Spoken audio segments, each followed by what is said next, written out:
season. Yeah. Why people are, this is a great game, great writing. You play as a young, she's a junior high aged girl? She's a high school High student. school, okay. She's in high school. I think Yeah. she's just starting as a freshman. Okay, yeah. So she's like 14. Yeah, So, but it's great. It's great. Her dad is like one of the most awesome characters in recent memory in a video game, and just kind of like the dynamics of like the way that you do stuff with social media and all that kind of stuff. Her friend is like a total mean girl. It's the best. Yeah, it's I like it. I do like the characters a lot. Then we got Helldivers 2, 33,000.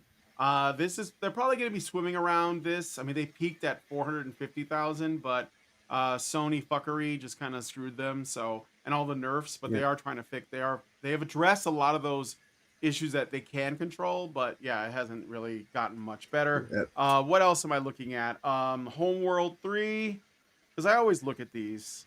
So Homeworld 3, which was wokeified, is at 68. Ugh, that's not great. And it is a Saturday, so you would think it'd be higher.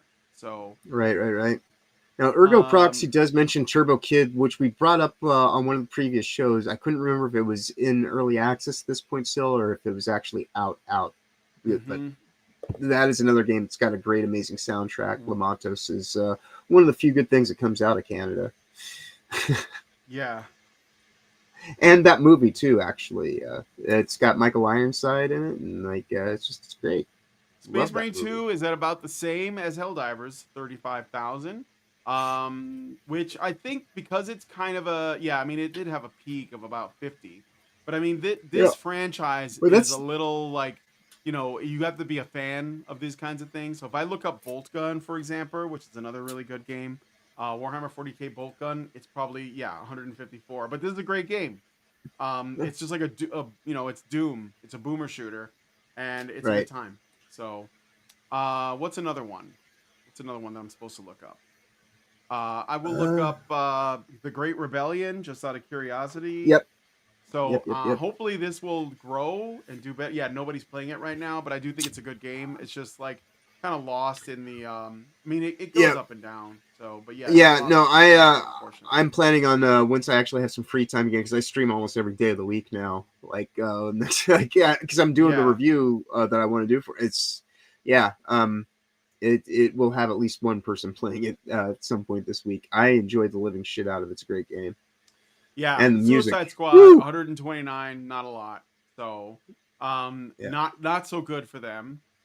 I do have the game Ergo. I do have it. I got a lot on my plate, so I don't know when I'm gonna get to it. But he got me Turbo Kid on Steam as a gift. So wow. If you want to send it to me too, I'd gladly take it. I love that movie. I've extolled the virtues of Turbo Kid, and I have the vinyl collector's edition. It's really great. It's like silver and white. Oh, it's so nice. Maybe next time I'll bring it out of my vinyl collection and show everybody. Yeah. Because we might be not cell shaded next time people see us. Maybe, I might not. I'm gonna look into it, but I may not do that. Okay, so like there's this new Dragon Ball game that came out, and I know everyone's talking about it. 106,000 people. I mean, you can't go wrong with the Dragon Ball brand, though. Especially how much love people had for Akira Toriyama. But yeah, this game is pretty successful. I guess it's like.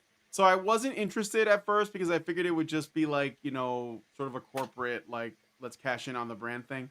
But it looks like they're actually doing the gameplay from the Budokai Tenkaichi games, which I love those. I thought those were great. I had the one on, I think it was like PS2. And so they brought that back, and that is awesome. So I don't know, man. It's got my interest. I don't know what you guys think. Let me know in the comments. But it looks like it's pretty successful. I can't think very of any highly other games rated. to look at. Yeah. Everybody likes we can see where Wukong's at really quick. Just to see Black if it's Myth still. Wukong. That's a good one. Yes, I forgot about that. So that's all right. That's all right. That's what I'm here for. Black Myth, not Back Myth. Thanks. Okay. Black Myth Wukong. Let's take a look at this. 120. Still strong, man. Still strong. Also, somebody said I should check out Ghost of Tsushima. So let's see. Ghost of Tsushima director's cut. Yeah, pretty. Oh, this is an older game, but I hear it's a very good one. So, all right. Anyway, so we've looked at some of those. I'm gonna wrap it up here. Thanks so much for coming on the show with me, John, and thank you guys for joining us. Always. Yeah, appreciate you hanging out so that I don't feel like I'm talking into the void. If you guys like this video, please hit like, subscribe if you're not already subscribed, hit the bell for notifications, leave me a comment, let me know what you guys think about what we talked about on the show today, and please, please, please share this video. Concord is dead. There's nobody on there. It's 0. Indeed.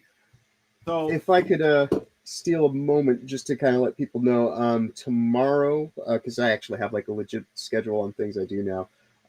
Tomorrow on Sunday, I will be doing WTF Live with Will of the Fans, and then reality based during the midday, and then I'll round out my streaming extravaganza. Sunday's like my most busy day of the week now. I'm doing Tales from the Dork Side with Stupenzo, and then on Monday I will be on Countercast with, from what I understand. You know, it was mentioned to me, and it would be worth it for people to stop by and see. I'm not going to say who the big person is that's on the panel, but I will say that you know, I'm going to be there with Jay Viper, who's recently joined our FFS Discord, and of course Neon Leon, because it's his show. So that will be what's between now and our next show for this guy. And other than that, I would say safe travels ahead and have a wonderful weekend going forward. And we'll see you on Tuesday on my end. And then I'll let you finish off, and we'll be on our way out. Yeah, next week I'll be not on, maybe on Monday, depending on the time. I might do more #Blood. I definitely want to do more next week because it's October, as well as Days Gone, which is one I'm kind of looking forward to trying out. So thanks, guys, so much for coming on today's episode of The Week in Culture, and we'll talk to you guys in the next one. Long live Vivian. With the glass ceiling broken, all the oppressed groups shall prosper, especially the most oppressed group of all, gamers. I want people in the industry to be a little bit louder about people being mean to other people, and maybe say it's not a good thing. Yeah. Maybe say we don't want you around if you're going to be a cunt. Yeah. And hateful. And that the games industry is diverse naturally. Not because anyone's making them be diverse. Because the world is diverse, you stupid motherfucker. And if you have a problem with that, come fight me. Physically. Bitch. Has anyone taken you up on that yet? No, because they're all pussies. Yep. Down here, salt is a way of life. Obviously, the environment down here is all salt. The ceiling's salt, the floor is salt, the walls are salt, and to an extent, the air is salt. And you breathe that in, and you can constantly taste the salt.